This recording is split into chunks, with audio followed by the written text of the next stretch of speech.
Baiklah, Assalamualaikum warahmatullahi wabarakatuh. Perkenalkan, nama saya Muhammad Andika Saputra dengan NIM 19030031. Pada kesempatan kali ini saya akan membahas mengenai ujian akhir semester UAS pada mata kuliah komputasi awan, yang mana di dalam ini nanti kita akan membahas mengenai engine rock, kemudian package, dan ada juga kita akan membahas mengenai eh, Git dan GitHub. Nah, tentunya di sini yang pertama dalam mempelajari soal yang pertama yaitu satu, dalam belajar cloud computing pernah dipelajari tentang engine rock, local tunnel, dan packet. Yang pertama, A. Jelaskan secara singkat engine rock dan packet. B. Apa perbedaan dari keduanya? C. Kelebihan dan kekurangan. D. Manfaat bagi Anda. Jawaban yang A, jelaskan secara singkat engine rock dan packet. Pengertian dari engine rock adalah proxy server untuk membuat atau membuka jaringan privat melalui NAT atau firewall untuk menghubungkan localhost ke internet dengan tunnel yang aman. Kemudian sedangkan package yaitu terdiri dari program klien berbasis Python yang berkomunikasi dengan layanan online milik package. Layanan ini menyediakan akses dari internet ke web server yang berjalan di sistem klien. Web server dapat dijangkau dari luar di bawah subdomain dalam bentuk HTTP, username package.me, dan traffic juga secara opsional dapat dienkripsikan lewat SSL. Package dapat mentransport traffic HTTPS dan juga protokol lain seperti VPNC. Kemudian yang B, apa perbedaan keduanya? Perbedaan dengan engine rock yang selalu mendapatkan packet yang random. Jadi kalau engine rock ini kalau khususnya engine rock ini dia itu selalu mendapatkan alamat yang selalu berbeda-beda. Nah, kemudian yang kedua, kalau package yaitu selalu men-forward ke alamat package yang didaftarkan dari awal. Hal ini akan membuat hidup kita lebih mudah karena kita tinggal menggunakan alamat package yang mudah diingat. Nah, jadi pada dasar intinya keduanya ini sama-sama memberikan suatu kemudahan bagi kita dalam mengakses internet untuk mendaftarkan akun website kita ke dalamnya. Tapi perbedaannya dari kedua ini mencolok, teman-teman. Yang pertama, engine rock. Ingat satu, engine rock itu ketika kita keluar dari komputer atau laptop, kita tuh harus mendapatkan alamat website atau alamat linknya itu berbeda lagi berbanding terbalik kepada package. Kalau package, ketika kita memberhentikan komputer ataupun mematikan komputer dan terus kita ingin mengaktifkan kembali si package-nya, kita tidak perlu membuat link atau tidak perlu lagi si paket ini memberikan link baru, tapi link lama tersebutlah yang telah didaftarkan itu yang akan kita gunakan untuk akses internet dari si web server kita kita tersebut. Oke, langkah yang kedua, kelebihan dan kekurangan. Baik, saya hilangkan terlebih dahulu kameranya. Oke, kelebihan dan kekurangan. Jadi yang pertama engine rock, yaitu kelebihan dengan sistem engine rock kita dapat mengeksekusi secara langsung server localhost tanpa harus registrasi terlebih dahulu. Oleh karena itu tidak oleh karena kita tidak registrasi, kita hanya dijatah durasi waktu akses cukup 7 jam per sistem engine rock diaktifkan.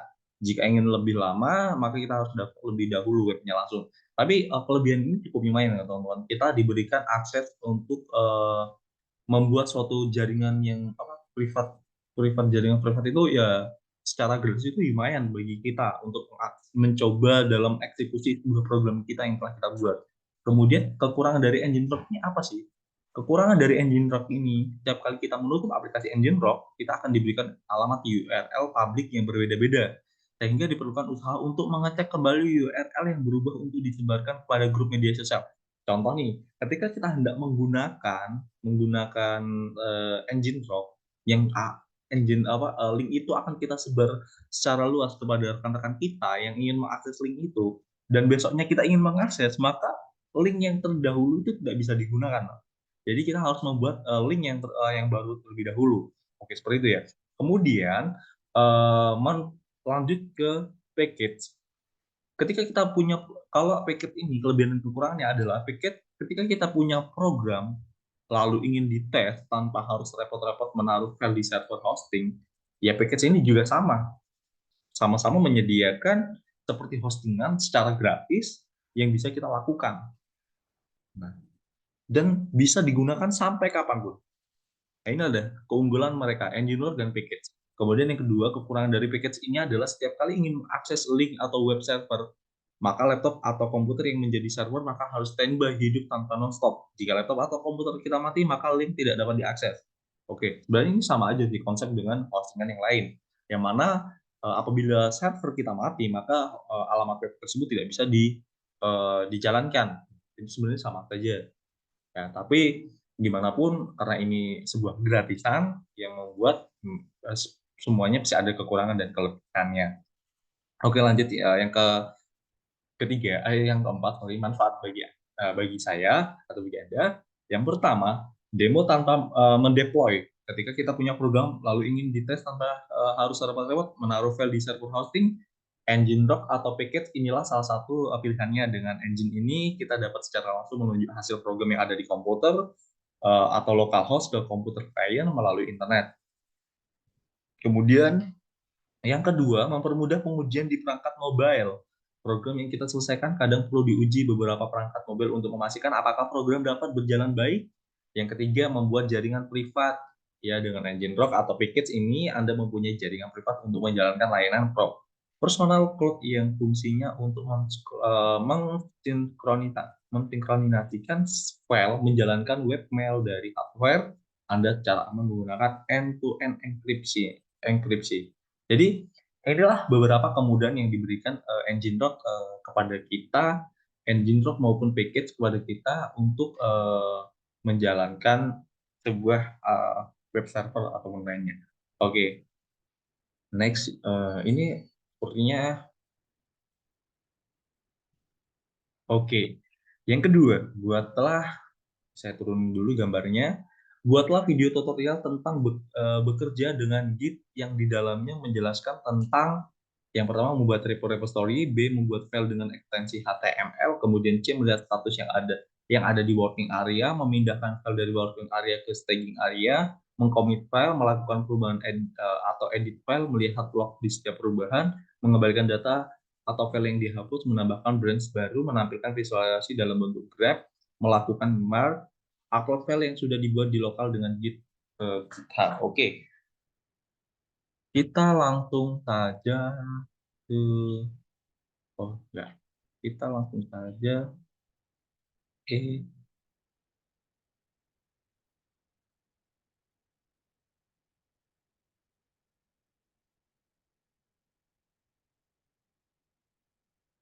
oke. Sebelumnya tes tes tes. Oke. Kita lanjut ya, teman-teman. Sebelumnya kameranya. Oke. Sebelumnya saya tadi malam sudah mencoba membuat suatu uji coba yang mana uji coba tersebut alhamdulillah saya berhasil. Kemudian saya ingin mencoba kembali yang mana coba kita akan bermain menggunakan teman-teman. Soal yang pertama. Oke, soal yang pertama kita cek dulu. Soal yang pertama yaitu membuat repository. Oke, kita membuat repository dulu. Caranya klik tampilan di sini tambah new repository. Kemudian kita mencari namanya misalkan UAS, UAS final, UAS final. Oke. Jadi saya memberikan nama di sini adalah sebuah nama repository yang baru adalah nantinya UAS final. Si UAS final ini kita buat jadi public aja, nggak masalah. Kemudian create repository. Oke.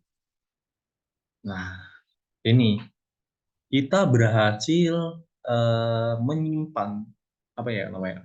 Menyimpan berhasil melakukan sebuah apa namanya?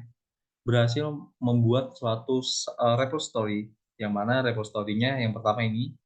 Oke, kita kita kasih tanda dulu bahwasannya kita telah berhasil melakukan pembuatan repository. Oke, kita tandain dulu yang nomor satu sudah. Sekarang bagaimana caranya kita membuat file dengan extension HTML? Oke, sekarang selanjutnya kita membuat attention HTML ya teman-teman. Tetap.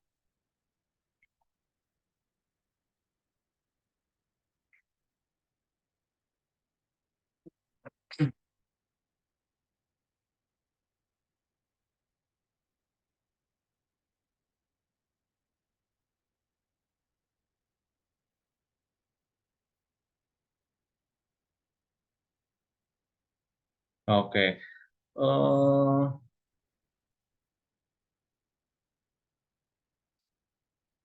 Sekarang kita akan membuatnya malah create an issue. Bentar teman-teman. Oke, import today. Creating a new file. Oke, sekarang kita akan membuat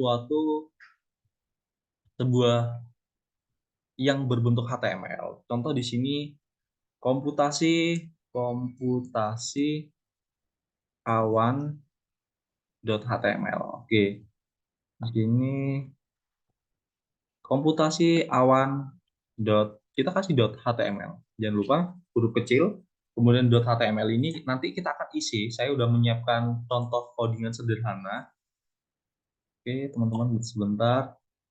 Kita sudah menentukan codingan sederhana, kemudian saya tinggal copy paste saja. Ini ibaratkan isiannya. Kemudian lalu kita commit new file.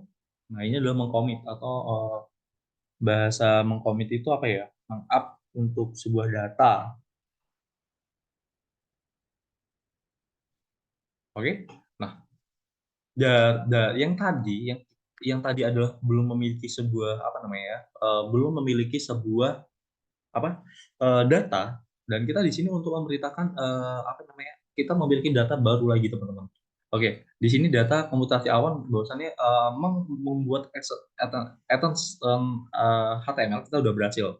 Nah, kita cek dulu apakah benar yang tadi. Oke, di sini sudah HTML head ini udah oke. Sekarang kita tandain bahwasannya nomor 2 telah selesai di HTML. Nah, dan ini melihat status yang ada di working area, kita udah selesai.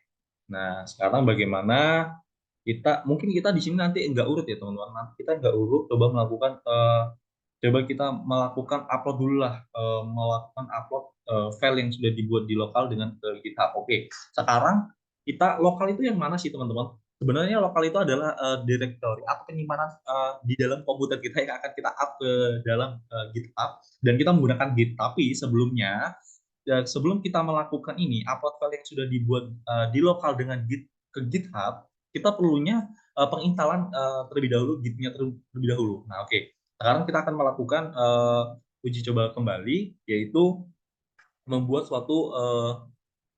oke, kita ulang kembali, kita membuat new repository, maka kita akan membuat new repository, kita akan mengupload, coba kita akan mengupload, misalkan UAS final final 2, final Andika. Oke. Jadi kita akan membuat repository baru lagi. Kita akan mencoba mengupload file kembali. Nah, sekarang kita udah mendapatkan apa namanya ini apa namanya kodenya, yang mana kita telah membuat kode. Selanjutnya, coba kita akan mengupload sebuah. Oke, saya mempunyai aplikasi apa namanya aplikasi SPK. Coba kita akan mengupload aplikasi SPK ini. Oke, caranya karena kita sudah melakukan instalasi Git-nya, maka kita tinggal klik kanan, kemudian ada Git base here. Oke, setelah itu kita tinggal mengikuti instruksi yang sudah ada, teman-teman. Sebentar. Oke, saya ginikan terlebih dahulu, kemudian ini, kemudian kita mengikuti instruksi. Jangan lupa echo, oh sorry, echo. Kemudian, kita tidak usah echo, kita melakukan git init aja langsung. Git init adalah melakukan suatu pembaruan terhadap data yang ingin kita masukkan. Git read, git add, Git add readme. Readme ini untuk membacanya. Read, readme.md. Oke. Kemudian fatal. Nanti kita akan cari cek kenapa fatalnya. Oke. Kita lakukan git commit, git commit. Nah, ini kita juga melakukan git si commitnya juga. Melakukan commitnya juga. Kemudian kita isi freeze commit, freeze FRIST, commit udah dapat, benar FRI. Oh, ini salah. Ini freeze. Nah, oke, kemudian kita lakukan enter. Nah, ini adalah dia tidak bisa mengupload data-data ini. Caranya, kalau kita tidak bisa menguploadnya, karena di dalam di codingan ini tidak diberikan suatu kode, maka caranya adalah git add dan kita tambahin ini. Nah, ada working directory. Nah, di sini kita juga kita sedang melakukan pemindahan dari melakukan pemindahan file dari working area ke staging area. Karena kita mengcommit nih ada your working directory, working directory. Oke, seperti itu ya teman-teman. Kita melakukan git branch atau melakukan percabangan. Git kita mengikuti instruksi aja branch, branch, terus kemudian M besar, kemudian main, karena kita memindahkannya ke si main. Tapi misalkan nantinya kalau kita ingin memindahkannya grid band-nya ke cabang yang lain, maka kita akan membuat yang mainnya itu berbeda namanya. Misalkan Andika atau cabang yang satunya misalkan Andika titik satu gitu. Kemudian kita enter saja. Oke, sudah. Kemudian langkah selanjutnya adalah kita masukkan codingan ini, kita copy paste, takutnya kita salah karena oh ya, ketika kita ingin mengcopy paste kita tidak bisa mengcopy Ctrl langsung V ya, karena ini di apa ya bahasanya terminal ini kita tidak bisa menggunakan Ctrl V. Enter saja. Kemudian yang terakhir yaitu git push, kita mengepushnya. Sorry. Bentar ya teman-teman. Langkah selanjutnya yaitu kita mengepush data. Menghapus data itu kita meng-up data ke dalam di directory si punyanya GitHub. Oke, origin main. Enter. Oke.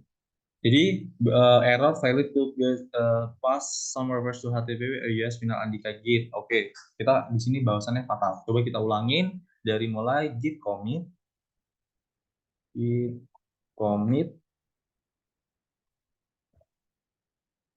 m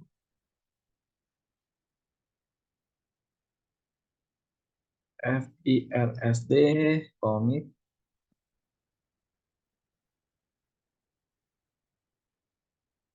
Oke, kemudian git add. Oke, kemudian git branch m main, kemudian kita copy paste lagi teman-teman.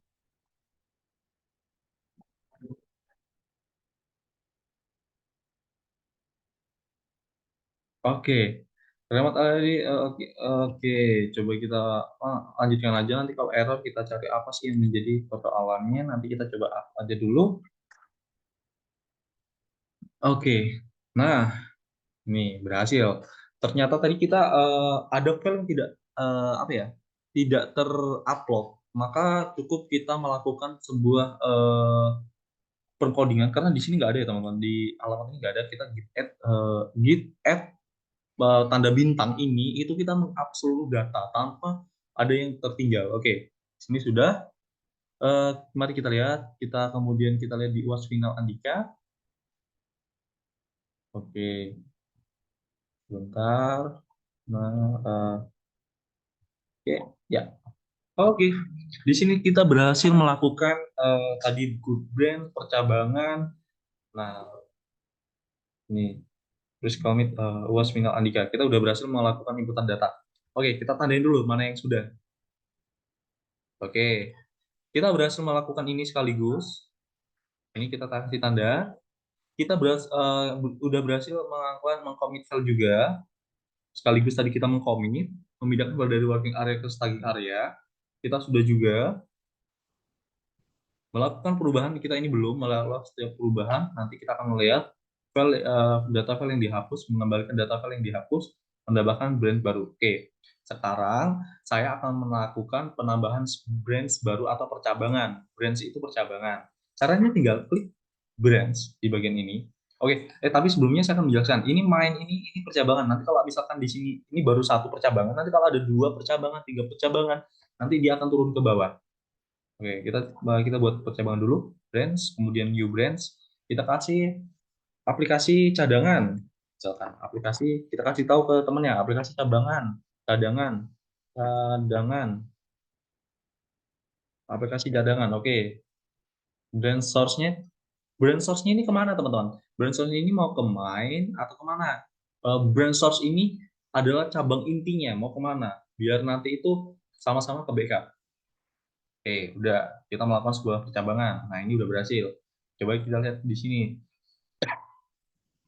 Oke, dua percabangan. Nah, kalau kita buka di sini, akan ada namanya aplikasi cadangan. Dia sama, teman-teman. Isinya sama, karena dia udah berhasil membuat new branch ini dalam satu kesatuan. Oke, kita tandain. Bahasanya kita udah membuat percabangan atau mau menambahkan branch baru. Oke, kita sudah membuatnya. Kemudian langkah selanjutnya yaitu melakukan perubahan edit file. Nah, sekarang kita melakukan perubahan edit file. Oke, di sini syaratnya cuma satu. Coba kita akan mengganti ini yang oke, SPK.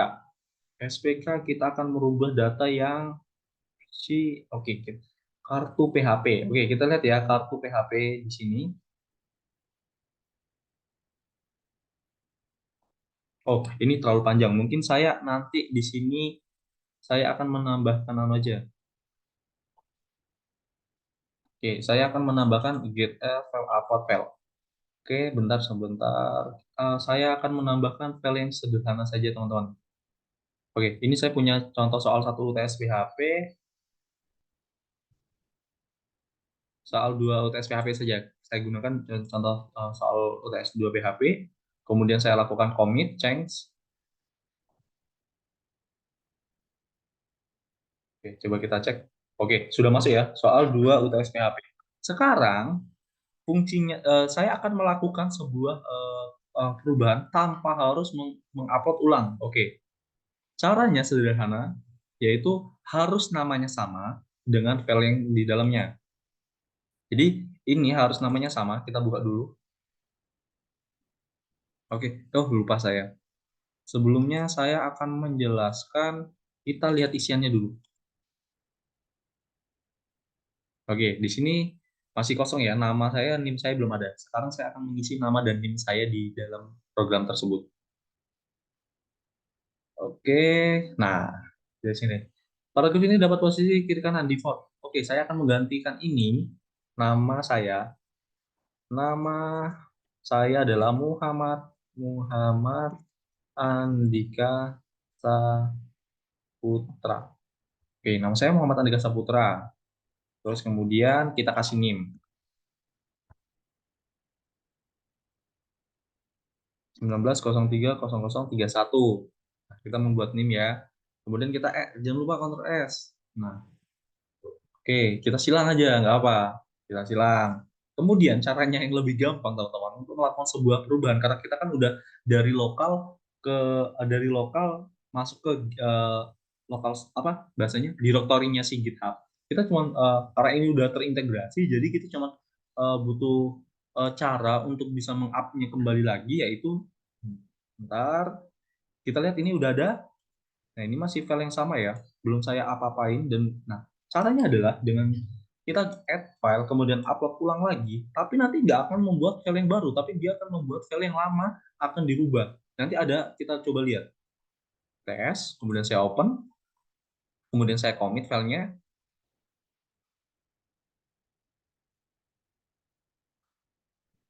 Oke, ada apa ini GitHub continue working. Nah, oke. Oke, coba kita lihat.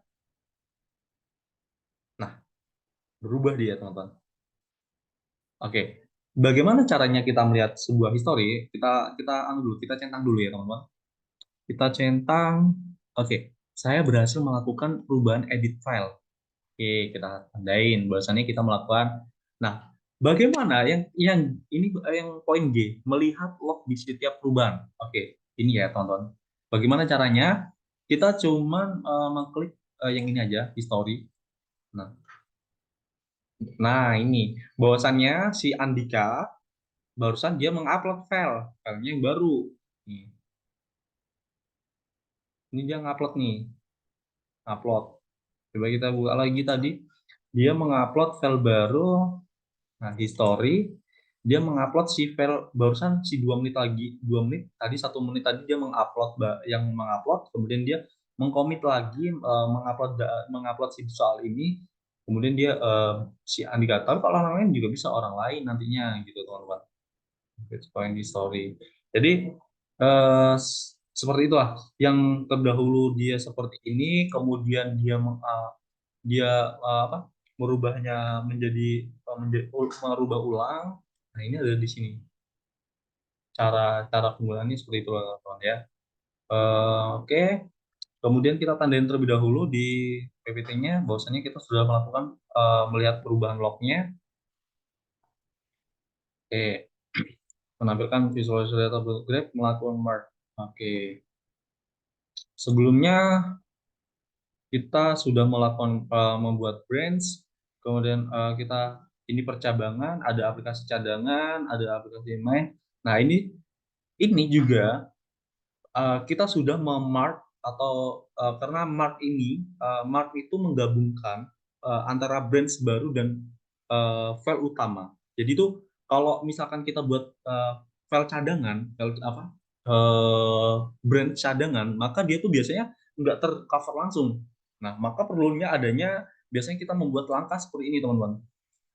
Kita biasa membuat langkah seperti ini. Git mark, git mark, enter. Sorry. Gear, git mark, mark. Oke, git mark, kosong. Nah, kemudian kita melakukan pembuatan git mark. Nah, tapi di sini kita tadi udah, sorry kelewatan, tapi kita udah melakukan git marknya ini. Nah, makanya kita udah centang.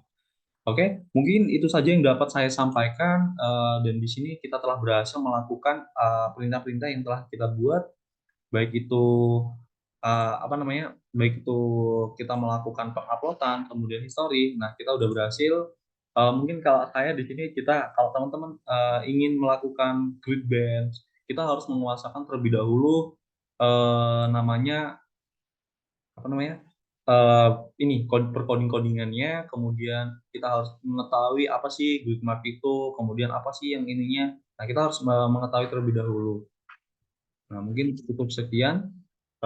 Terima kasih kepada rekan-rekannya sekalian. Inilah cara-cara kita melakukan penggunaan Git dan GitHub. Nah, mungkin cukup sekian dari saya. Wassalamualaikum warahmatullahi wabarakatuh. Terima kasih.